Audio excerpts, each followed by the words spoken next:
ये स्टूडेंट्स, आज हम डिस्कस करने जा रहे हैं स्क्विड्स को। स्क्विड्स यानी super conducting quantum interference devices. ठीक है, तो जो स्क्विड है वो दरअसल होता क्या है, ये एक बहुत सेंसिटिव मैग्नेटोमीटर होता है।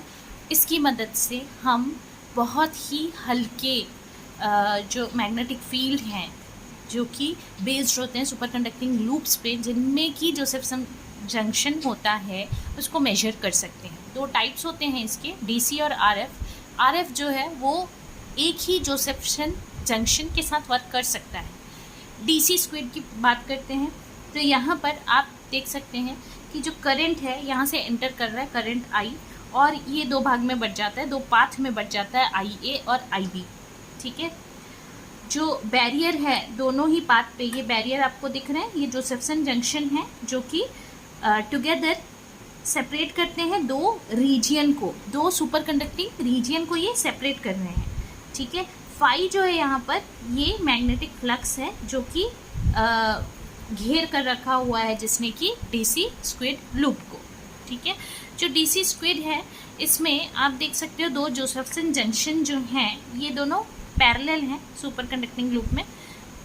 ये बेस्ड है डीसी जोसेफ्सन इफेक्ट में, इफेक्ट पर। जब फील्ड अप्लाई नहीं किया जाता है, मैग्नेटिक फील्ड जब अप्लाई नहीं कर रहे होते हैं, एब्सेंस में फील्ड के, जो इनपुट करंट आई है वो स्प्लिट हो जाता है, वो बट जाता है दो ब्रांच में बराबर। ठीक है, अगर बिल्कुल छोटा सा एक्सटर्नल मैग्नेटिक फील्ड आप अप्लाई करते हो सुपर कंडक्टिंग लूप में, तो फिर एक स्क्रीनिंग करंट आई एस जो है वो सर्कुलेट होने लग जाती है, और वो सर्कुलेट होने की वजह से जनरेट करती है एक ऐसा मैग्नेटिक फील्ड जो कि कैंसिल करता है अप्लाइड इलेक्ट्रिक एक्सटर्नल फ्लक्स को। ठीक है, और जिसकी वजह से वो क्रिएट करता है एडिशनल जोसेफ्सन फेज जो कि प्रोपोर्शनल होता है एक्सटर्नल फ्लक्स के। ठीक, तो कुछ इस तरीके से इसकी वर्किंग जो है वो होती है। और यहाँ पर जो इंड्यूस करंट होता है, इंड्यूस करंट ओरिजिनल करंट दोनों डिफरेंट होते हैं। ओरिजिनल करंट यानी जो फ्लो हो रहा होता है, इंड्यूस करंट जो फ्लक्स की वजह से जनरेट होता है उसको हम इंड्यूस करंट कहते हैं। ठीक है ना, तो जो इंड्यूस करंट है वो उसी डायरेक्शन में होगा जिस डायरेक्शन में ओरिजिनल करंट होगा, एक ब्रांच में सुपर कंडक्टिंग लूप के, और दूसरे ब्रांच में ये अपोजिट होगा ओरिजिनल करंट के।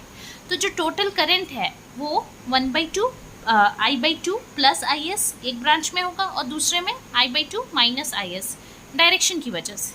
ठीक है, जैसे जैसे करंट जो है दोनों ही आइदर ऑफ द ब्रांच में एक्सीड करेगा, दोनों में से किसी एक ब्रांच में एक्सीड करेगा क्रिटिकल करंट को, जोसेफ्सन जंक्शन के क्रिटिकल करंट को, तो एक वोल्टेज अपीयर होगा जंक्शन के अक्रॉस।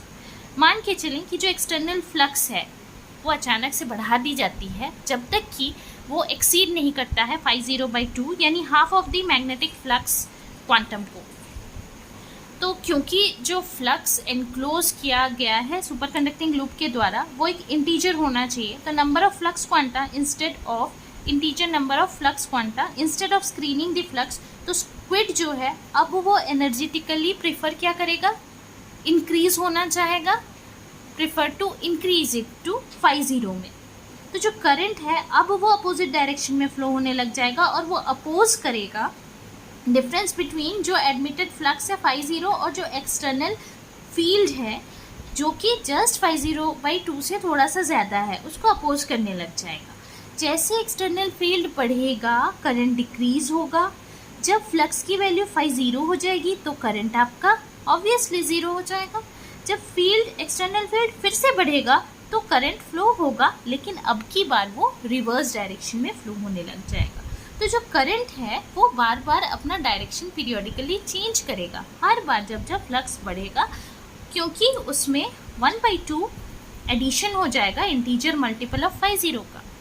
समझ में आ रही है बात? अगर इनपुट करंट आपका ज़्यादा होता है क्रिटिकल करंट IC से, तो जो स्क्विड है वो हमेशा ही रेजिस्टिव मोड में वर्क करेगा। वोल्टेज इस केस में फंक्शन होगा अप्लाइड मैग्नेटिक फील्ड का, और पीरियड जो है वो φ0 के बराबर होगा। अब IV कैरेक्टरिस्टिक, अब अगर आप इसका बनाते हो डीसी स्क्विड का, तो वो हिस्टेरेटिक होगा एक शंट रेजिस्टेंस आर के, और कनेक्टेड होगा अक्रॉस द जंक्शन के, ताकि वहाँ से हिस्टेरेसिस हम सबको पता है कि हिस्टेरेसिस मतलब एक प्रोसेस या साइकिल है जिसमें मैग्नेटाइजेशन एंड डीमैग्नेटाइजेशन होता है। ठीक है, कभी भी जब हिस्टेरिसिस को हम मानते हैं तो वहाँ पे हम ये मान के चलते हैं जैसे BH कर्व, BH लूप भी कहते हैं ना हिस्टेरिसिस लूप को, तो वहाँ पे मैग्नेटिक फील्ड कभी ख़त्म नहीं होती है। ठीक है ना, एकदम से ज़ीरो नहीं हो सकती है, थोड़ी बहुत मैग्नेटिक फील्ड जो है वो बची रह जाती है। हिस्टेरिसिस लूप बनता है, वो वर्क डन को शो करता है। ठीक है, नेक्स्ट आते हैं RF स्क्विड में। तो AC जोसेफ्सन इफेक्ट में ये बेस्ड है, जबकि DC वाला DC जोसेफ्सन इफेक्ट पे बेस्ड था। और यहाँ पे यूज़ होता है सिर्फ एक जंक्शन, एक जोसेफ्सन जंक्शन, और ये यूज होता है बायोमैग्नेटिज्म में। ये इंडक्टिवली कपल्ड किया जाता है रेजोनेंट टैंक सर्किट के साथ में।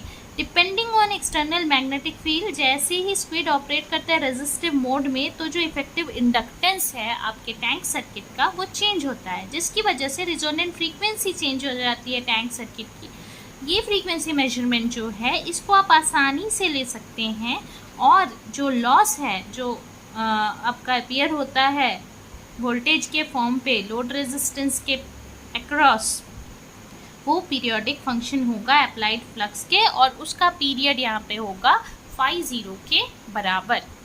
ठीक है, तो ये दो टाइप ऑफ स्क्विड हैं, इसके पहले भी हमने डिस्कस किया, बट ये थोड़ा सा उससे बेटर लगा इसलिए हमने इसको फिर से रिवाइज कर दिया।